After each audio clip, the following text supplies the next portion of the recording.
bienvenue au cours d'architecture des ordinateurs. Je m'appelle Mohamed Snahaji, je suis professeur à l'ENSIAS, École nationale supérieure d'informatique et d'analyse des systèmes à Rabat, au Maroc. Dans ce cours, nous allons voir dans une première leçon Introduction aux ordinateurs, qui va nous permettre d'étudier dans un premier temps l'historique des machines, des systèmes informatiques, et dans un deuxième temps, les mutations historiques importantes. Dans l'historique des systèmes informatiques, nous allons voir comment l'informatique a évolué depuis le début de cette technologie, c'est-à-dire les années 50, jusqu'à aujourd'hui, les différentes étapes, les différentes mutations qu'elle a subies dans le temps depuis le début. Par contre, dans la partie mutation historique importante, on va faire des associations en fonction des différentes générations, première génération jusqu'à la cinquième génération, dans le temps, en associant les mutations, bien sûr, côté logiciel, aux mutations technologiques. Pour l'historique des machines, surtout les mutations technologiques, donc on a eu une première période qui consiste entre la date de 1959 à 1964, c'était la technologie TRL, intégration à faible échelle, de 1 à 16 composants par circuit. Donc dans cette technologie, on avait des machines qui étaient surtout des machines à base d'électricité ou d'électromécanique, dans lesquelles les composants étaient à base de relais et de tubes cathodiques qui étaient alimentés par des courants électriques, et on ne pouvait pas avoir plusieurs composants par circuit. C'était un nombre assez limité de composants par circuit. Une deuxième étape consistait entre 1964 et 1969. C'est la MSI, Medium Scale Integration. C'est l'intégration à moyenne échelle à base de technologie TTL. Et dans cette technologie, on pourrait aller jusqu'à 1024 composants par circuit. Bien sûr, avec la technologie TTL, on pouvait intégrer, c'est-à-dire avoir une intégration plus importante que la première et avoir sur un circuit un nombre plus important de composants et de circuits. Une troisième période consistait entre 1969 et 1975, c'est la LSI, Large Scale Integration, c'est intégration à grande échelle, qui utilisait aussi bien la technologie TTL, le MOS, le MOSFET, et on pouvait aller jusqu'à 20 000 transistors par circuit. Donc c'était une technologie qui nous permettait d'intégrer davantage et d'avoir des mémoires de taille plus importante, et même on pourrait avoir sur un chip plusieurs fonctionnalités, c'est-à-dire un processeur avec de la mémoire, des registres, un certain nombre d'unités fonctionnelles. Et entre 1975 et 1990, la VLSI a vu le jour, c'est la Very Large Scale Integration, c'est l'intégration à grande échelle, ou plutôt à très grande échelle. Avec cette technologie, on avait atteint le 1 million de transistors ou de composants par circuit. Donc avec cette technologie, on a pu atteindre des vitesses beaucoup plus importantes, on a pu atteindre des composants avec des tailles beaucoup plus importantes, c'est-à-dire des mémoires, et on pouvait, dans le même boîtier ou dans le même chip, avoir beaucoup plus de capacité, aussi bien pour stocker des informations que pour avoir des traitements plus rapides et des fonctionnalités plus grandes.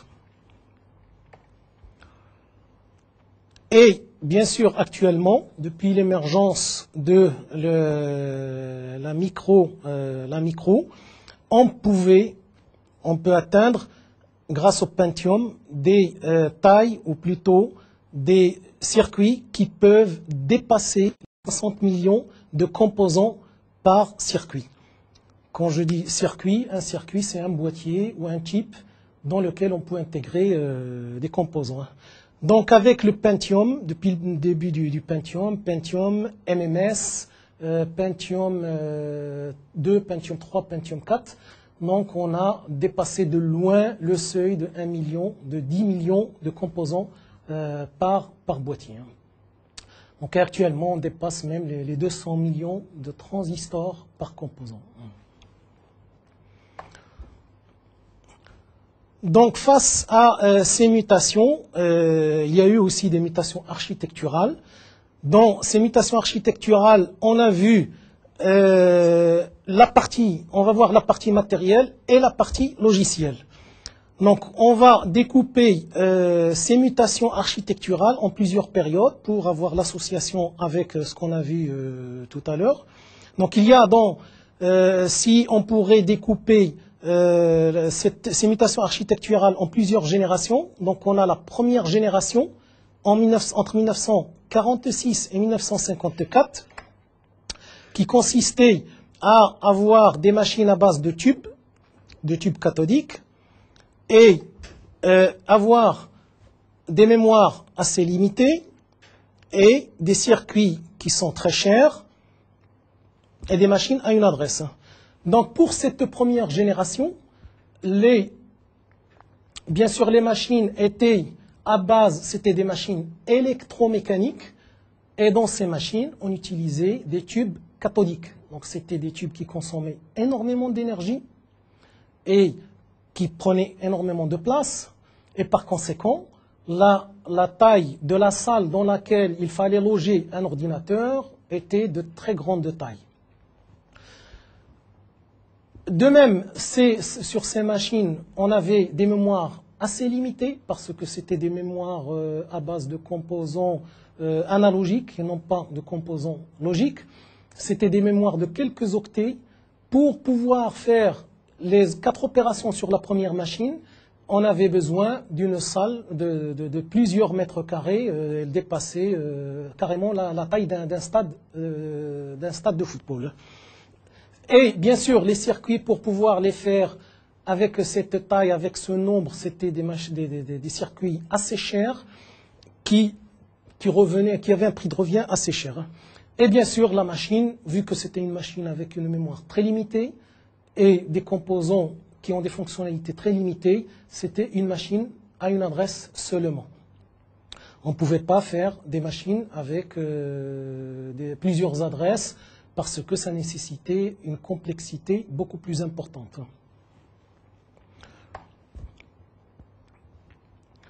Donc sur le plan logiciel, cette première génération, qui toujours était entre la période 46-54, l'exploitation était une exploitation séquentielle. C'est-à-dire que pour pouvoir exécuter un programme, il fallait charger le programme dans la mémoire centrale, lancer l'exécution à partir du processeur, et s'il y a des résultats, il fallait lancer l'impression. Donc cette exploitation séquentielle, donc si on essaie de la comparer avec une exploitation sur un micro-ordinateur actuellement, bien sûr, lorsque vous voulez exécuter un programme, donc vous allez sur le bureau avec votre système d'exploitation. Vous lancez, si on veut lancer par exemple Word, on clique sur le nom du fichier ou sur l'icône du Word et le programme Word, qu'est-ce qu'il fait? Il récupère le fichier qui pourrait être dans le disque, dans la disquette ou sur un CD, sur n'importe quel support de masse de stockage d'informations. Il le récupère, il le stocke dans la mémoire centrale et il lance l'exécution. Donc lorsque vous voulez imprimer, vous pouvez cliquer sur l'icône de l'imprimante ou sur le bouton de l'imprimante et dans ce cas, l'impression se fait en parallèle et vous pouvez continuer à travailler sur un autre programme. Excel par exemple, vous pouvez même éditer un autre programme. Ce n'était pas le cas dans cette machine de première génération. Il fallait récupérer le programme, il fallait le charger. Donc, la phase de chargement nécessitait une étape. La phase d'exécution nécessitait une deuxième étape. Et la phase d'impression nécessitait une troisième étape. Bien sûr, lorsque j'étais étudiant, on avait des machines qui marchaient de cette façon. On déposait déjà le programme, on l'écrivait sur des cartes perforées. C'était encore les machines perforées en France, j'étais étudiant à Paris 11, jusqu'à 1981.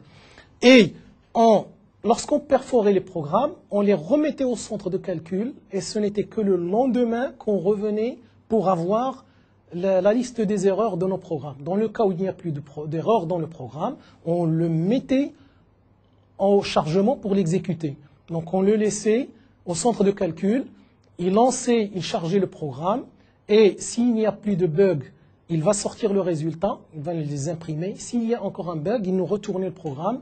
On modifiait le carton ou la carte erronée, on la remettait jusqu'à ce qu'il n'y ait plus de bug. Et dans le cas où il n'y a plus de bug, disons d'erreur de syntaxe, on recevait le résultat. Bon, le résultat pourrait être juste comme il pourrait être faux. Il fallait encore revoir le programme si c'est faux pour voir l'erreur logique qui a été faite dans le programme. Bon, ça c'était jusqu'aux années 81-82. Donc, ça c'est pour l'exploitation séquentielle. Toujours au niveau mutation architecturale sur le plan logiciel dans la première génération. Au niveau du langage, il y avait deux possibilités, langage machine ou langage assembleur. Dans, disons, les langages dont les informaticiens avaient la possibilité d'utiliser, c'était le langage machine. Le langage machine, c'est le binaire, c'est l'hexadécimal. Donc il fallait écrire le programme ou alors en binaire ou en hexadécimal et le remettre à la machine. Et dans le cas où il y a un problème, il fallait fouiller entre les chiffres, les 1 et les 0, pour trouver où est-ce qu'il y a le problème.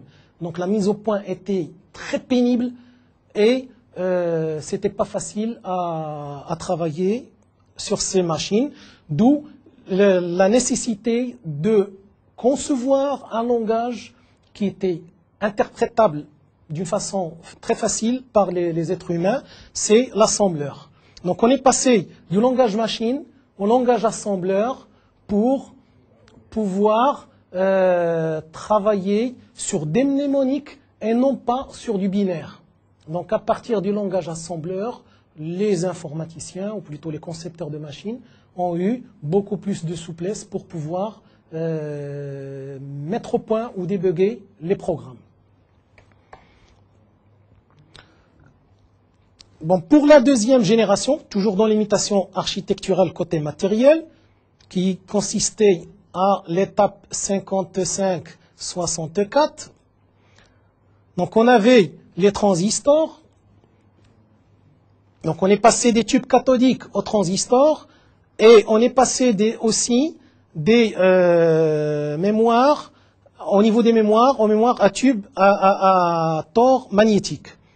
Et bien sûr, sur le plan machine aussi, on est passé à la microprogrammation au lieu d'implémenter les fonctionnalités sur du hardware.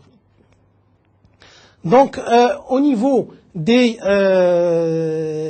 la deuxième génération, au lieu de fonctionner avec des tubes cathodiques qui étaient très volumineux, qui consommaient énormément d'énergie dans la première génération, on est passé à des composants avec des tailles beaucoup plus petites et qui avaient la même fonctionnalité qui était le transistor. Le transistor, à l'époque, était quand même une innovation et un composant qui permettait de faire une fonctionnalité que le tube cathodique qui avait plusieurs centimètres de dimension. On est passé au transistor qui a quelques millimètres de dimension. La même chose au niveau de la mémoire. On est passé à la mémoire à tore magnétique qui était de taille beaucoup plus petite que les mémoires utilisées dans la première génération et qui pouvaient stocker beaucoup plus de données, beaucoup plus d'informations. Sur le plan séquencement des instructions ou exécution des instructions, Dans la première génération, c'était un séquencement électronique, c'était un séquencement câblé, purement câblé.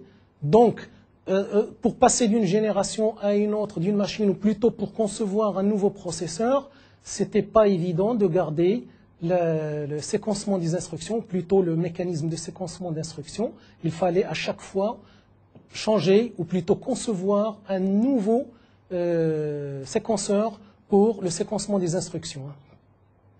Donc la microprogrammation a pu surmonter cette difficulté. Au lieu d'avoir un séquencement câblé, on avait un séquencement programmé. Et dans ce cas, on pouvait garder le code, on pouvait le réutiliser pour de nouveaux processeurs et on pouvait justement gagner énormément de temps dans la conception des machines. Sur le plan logiciel, dans la deuxième génération, donc vu qu'on a la possibilité de la microprogrammation, donc ça a pu nous donner la simultanéité au niveau des entrées-sorties, avec le calcul, et ça nous a donné aussi le traitement par lot, la possibilité de faire un traitement par lot et la possibilité de travailler avec des langages évolués. Bon, au niveau de la simultanéité entre sortie et calcul, dans la première génération, ce n'était pas le cas étant donné qu'on avait 3 opérations distinctes, chargement, traitement et impression, exécution et traitement. Donc les 3 phases ou les 3 étapes étaient indépendantes. On ne pouvait pas les faire en parallèle. Disons, en inventant les mécanismes d'interruption, on a pu faire la simultanéité entre les mécanismes d'entrée-sortie et le calcul.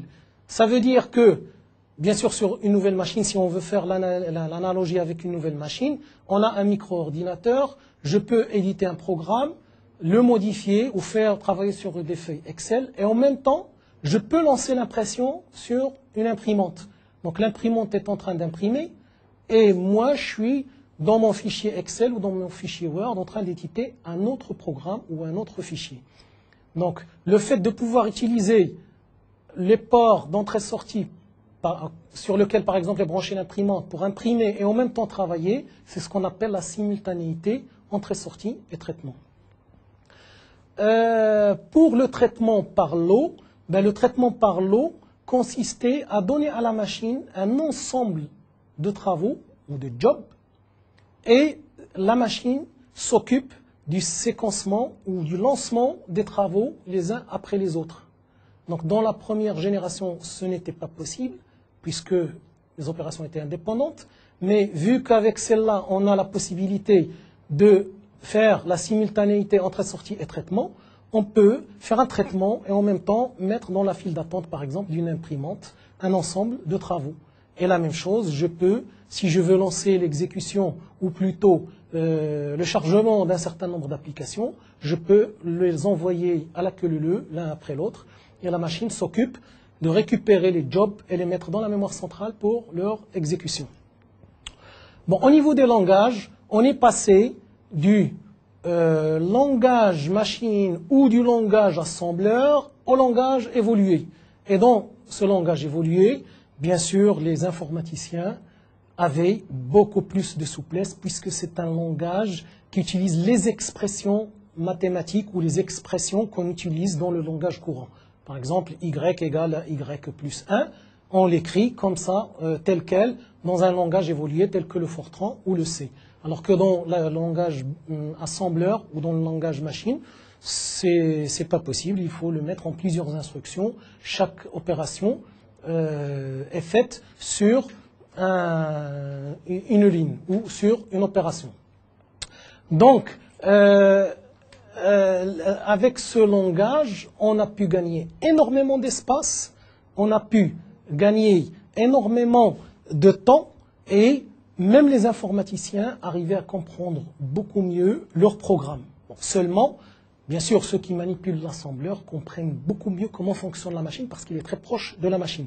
Le langage évolué, c'est pour les informaticiens et le langage machine, c'est pour les automaticiens ou les électroniciens, ou plutôt ceux qui travaillent sur les systèmes d'exploitation et qui sont proches du cœur de la machine. Aussi, on a eu le contrôle de processus, puisqu'on a le mécanisme d'interruption. Et grâce au mécanisme d'interruption, bien sûr, les fonctionnalités qui étaient auparavant sont possibles, aussi bien le contrôle de processus que la simultanéité des traitements.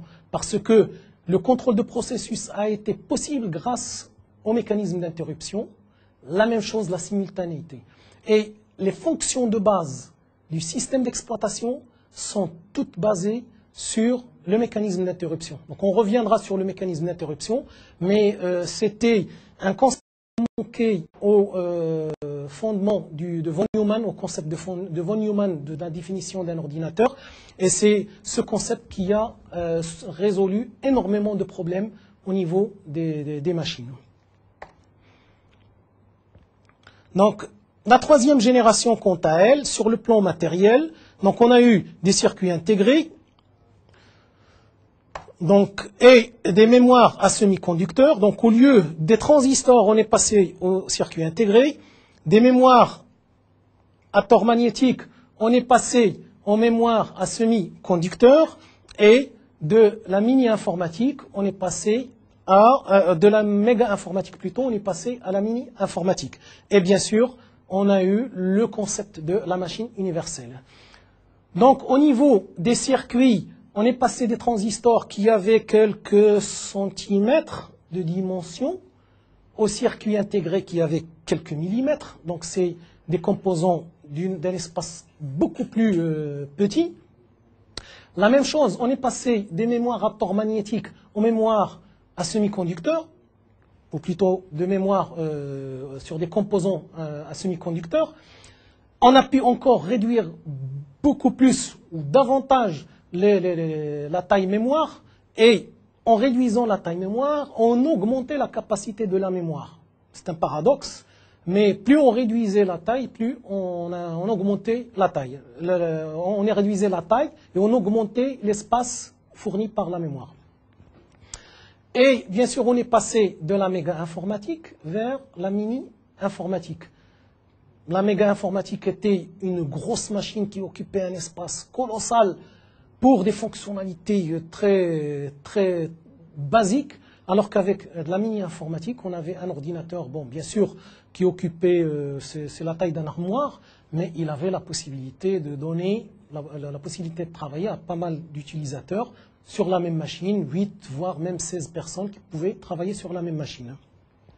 Et le fait qu'on ait une machine universelle, c'était le fait de pouvoir utiliser la machine pour pouvoir traiter les programmes qui sont destinés au processeur qu'il y a dans la même machine, ou alors on pourrait même générer, moyennant des cross-compilateurs, des programmes pour d'autres processeurs vers lesquels sera destinée l'exécution de ces programmes.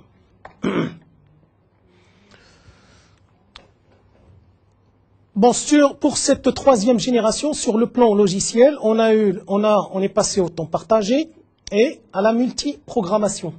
Donc le temps partagé veut dire qu'on a plusieurs personnes qui peuvent se partager le même processeur, les mêmes ressources, et la machine s'occupe à découper le temps en n delta t, s'il y a n utilisateurs, et chaque utilisateur, il a la CPU, le temps CPU est alloué à cet utilisateur pendant ce delta t. C'est-à-dire qu'il va travailler sur la machine et il va croire qu'il est le seul à travailler sur la machine alors qu'ils sont n utilisateurs à travailler sur la même machine. La multiprogrammation, quant à elle, consiste à charger dans la mémoire de la même machine plusieurs programmes, ce qui fait que la mémoire est découpée en plusieurs morceaux et elle alloue une partie à chaque programme. Donc c'est la multiprogrammation, ce qui a conduit au partitionnement de la mémoire, toujours pour la troisième génération, le partitionnement de la mémoire et le chargement continu sur disque. Donc le partitionnement de la mémoire consistait au fait de la multiprogrammation. Donc du moment où on a pu découper la mémoire en plusieurs morceaux, il fallait gérer cette mémoire Donc c'est le mécanisme de gestion mémoire qui permettait de faire ça. Et vu que sur le plan matériel, on a pu faire du chargement en continu, ou plutôt le travail en lot, il arrivait à fournir la possibilité de travailler en lot. Donc là, au niveau logiciel, on a le chargement continu sur disque, c'est-à-dire qu'au lieu d'avoir un chargement séquentiel, comme c'était le cas pour la deuxième génération à partir de bandes, sur le disque, on a un chargement continu et l'information était récupérée directement en plaçant la tête du disque sur le secteur ou la zone qu'on cherchait. On a eu aussi le télétraitement et la possibilité de travailler sur des écrans claviers à distance. Donc le télétraitement pour cette troisième génération consistait à pouvoir connecter plusieurs sites entre eux en utilisant les moyens de transmission publique de données. L'écran clavier à distance permet justement à l'utilisateur de pouvoir se connecter directement sur la machine au lieu de travailler avec des machines à perforation de cartes. Bon, il y avait une autre fonctionnalité aussi qui était les réseaux d'ordinateurs qui étaient fournis par cette troisième génération qui permettait d'interconnecter les utilisateurs dans le même réseau. Et bien sûr, l'exploitation conversationnelle, qui était aussi une fonctionnalité de la troisième génération.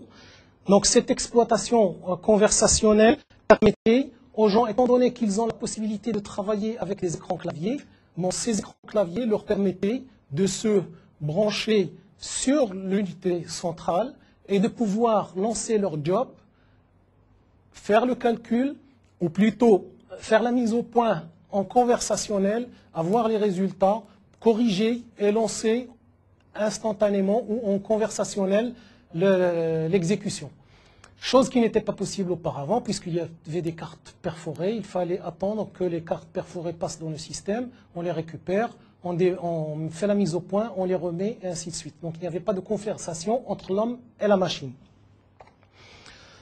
Il y avait aussi dans la troisième génération le suivi des jobs, donc puisque on pouvait faire un chargement continu dans le disque, on pouvait faire du travail pour plusieurs personnes, donc il y avait un suivi des jobs, donc tous les jobs qui étaient lancés, ou plutôt tous les traitements qui se faisaient, on pouvait les suivre, on pouvait retarder un job, on pourrait donner une priorité à un autre, ainsi de suite.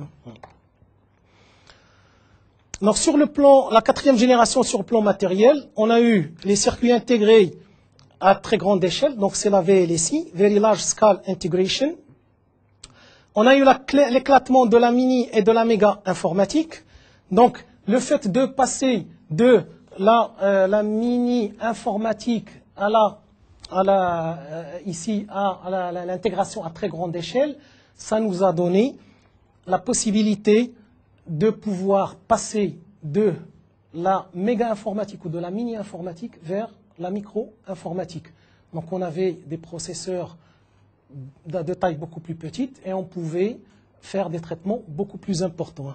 Donc c'était l'émergence de la micro-informatique et c'était la mémoire à très grande capacité qui permettait de donner plusieurs mégas de mémoire. Donc pendant cette période, on est passé de la méga ou de la mini-informatique vers la micro-informatique. Donc c'était un processeur dans lequel il y avait toutes les ressources et la personne pouvait travailler totalement indépendamment des autres. Donc c'était des machines personnelles. Donc je me rappelle à l'époque en 81-82, c'était l'apparition du premier PC XT.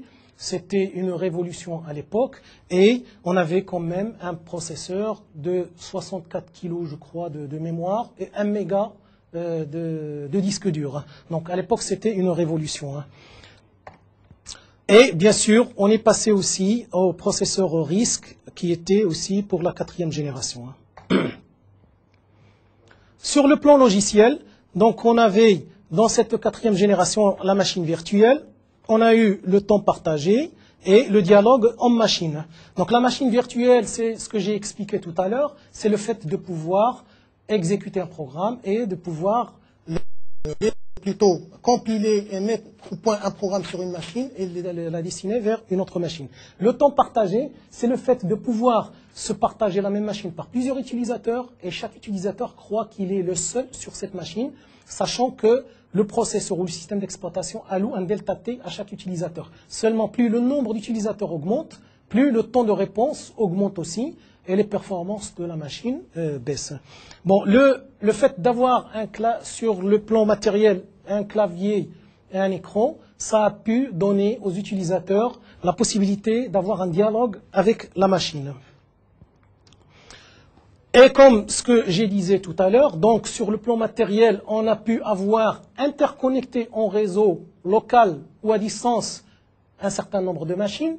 Et bien sûr, sur le plan logiciel, ça a permis de développer des outils ou des protocoles de communication au réseau qui permettaient d'interconnecter ces machines. Bien sûr, le fait d'avoir un micro qui travaille, qui a toutes les ressources et qui travaille en autonome, les informaticiens de l'époque avaient l'habitude de travailler sur des mini ou de la méga informatique en se partageant des ressources, un certain nombre d'outils, de périphériques ou d'applications. Le fait de passer vers les micros, ça les a empêchés de travailler en équipe et c'était un inconvénient à cette solution. D'où les concepteurs de machines étaient obligés de penser à une solution.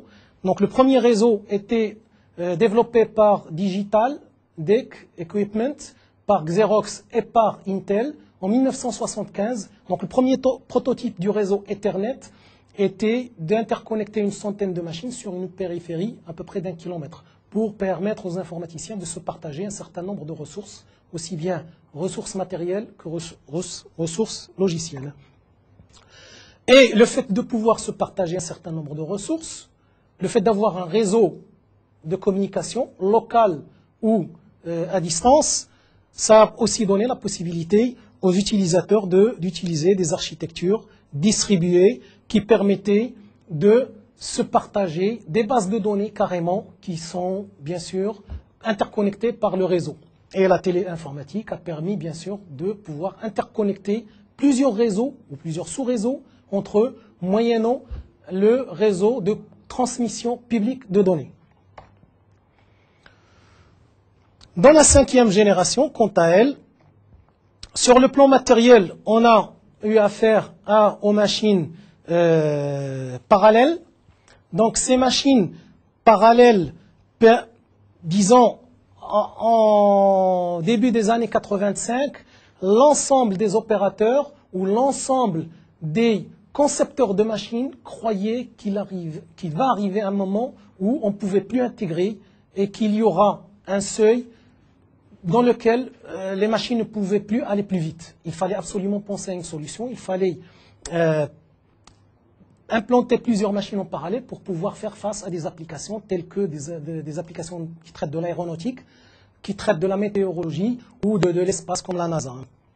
Donc les machines parallèles étaient justement étudiées dans ce sens, et sur le plan logiciel, dans la 5e génération, on avait bien sûr des architectures spécialisées, donc ça nécessitait des logiciels spécialisés et ça nécessitait aussi des programmes à traitement parallèle, ce qui fait que les informaticiens devaient revoir leur façon de travailler. Il fallait développer des outils, des systèmes d'exploitation pour pouvoir découper l'application en plusieurs morceaux indépendants pour pouvoir les gérer ou plutôt les exécuter sur ces machines. Donc toutes ces mutations technologiques qu'on a vues ont été possibles grâce aux propriétés des circuits. Donc les 4 propriétés des circuits sont la miniaturisation, la fiabilité, la complexité et la vitesse. Donc la miniaturisation consiste dans la première génération, à pouvoir réduire les composants. Donc ça permet de réduire dans la première génération, on avait la même fonction qui était dans un armoire. on a pu la réduire dans la deuxième génération carrément à un tiroir. Donc un armoire de plusieurs mètres carrés, qui occupait pratiquement la taille d'un mur, était réduit dans la deuxième génération sur un tiroir. Et dans la troisième génération, il a été réduit sur une plaquette de circuit imprimée. Dans la quatrième génération, la même fonctionnalité qui était sur un tiroir dans la première génération, sur un armoire dans la première génération, sur un tiroir dans la deuxième génération, sur une plaquette d'un circuit intégré dans la troisième génération, a été réduite sur un petit chip de quelques centimètres carrés dans la quatrième génération. Donc, deuxième caractéristique ou deuxième propriété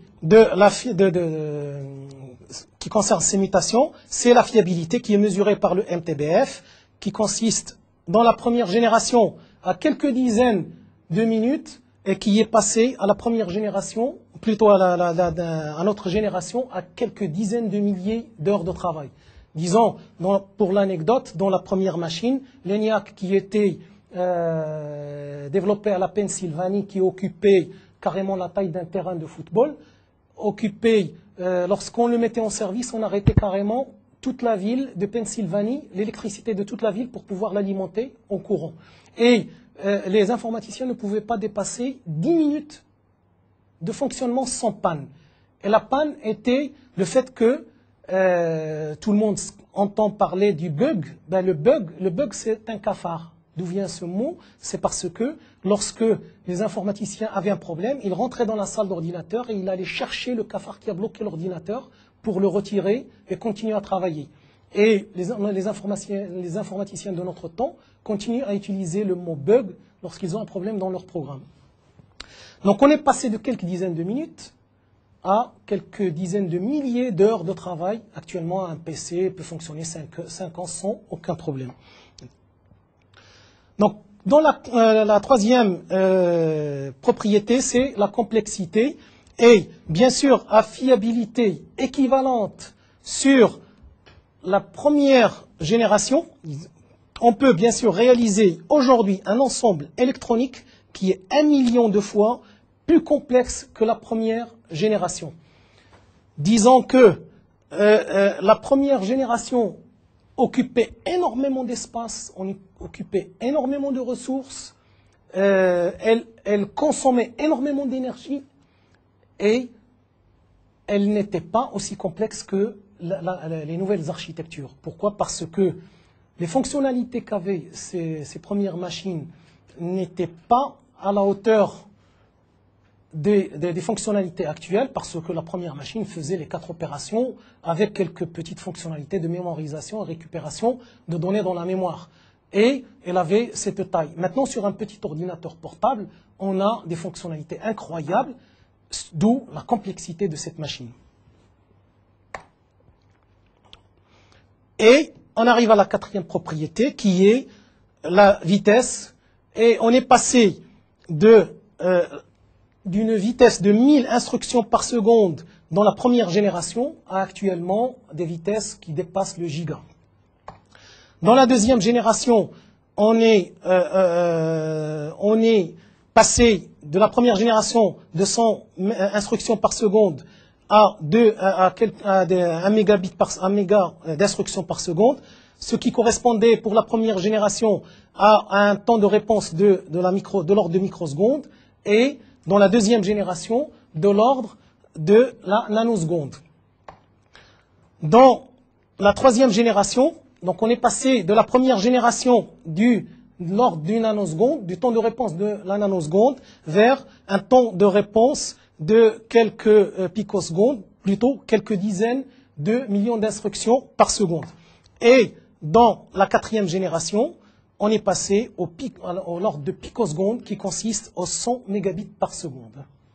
Et actuellement, bien sûr, on dépasse le giga instructions par seconde dans les machines actuelles. Donc, au terme de ce slide, on arrive à la fin de cette première leçon.